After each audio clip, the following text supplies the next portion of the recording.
పసిమనస్తత్వంతో వీరు గురుదరి చేరి ఆడెదరు. గురువును సొంతంగా ఎంచి సుఖ దుఃఖములు చెప్పెదరు. జీవన్ముక్తి స్థితి తర్వాత వీరు సహజ స్థితి పొంది అంతరంగిక దైవ శక్తితో సర్వశక్తులు నిర్జించెదరు. వీరు సామాన్యంగా ఉందురు, ఇతరులు గుర్తించలేరు.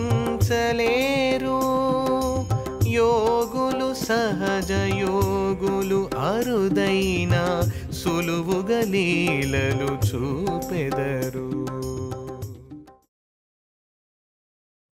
వీళ్ళు కొన్నిసార్లు పసిమనస్తత్వంతో గురువుతో ఆడుకుంటారు. గురువుని సొంతవానిగా భావించి సుఖదుఖాలను పంచుకుంటారు. జీవన్ముక్త స్థితి దాటిన తర్వాత సహజ స్థితి ప్రాప్తిస్తుంది.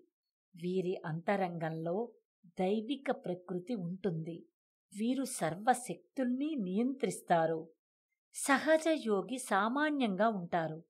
ఇతరులు వారిని సులభంగా గుర్తించలేరు. సహజ యోగులు చాలా అరుదు. సులభంగా దివ్య లీలలను ప్రదర్శిస్తారు. శ్రీ చంద్రభాను సత్పతి గురుదేవ విరచిత శ్రీ గురు భాగవతం. స్వరలయ వికసిత సుమదన శోభిత శ్రీ గురు చరణ సమర్పితం.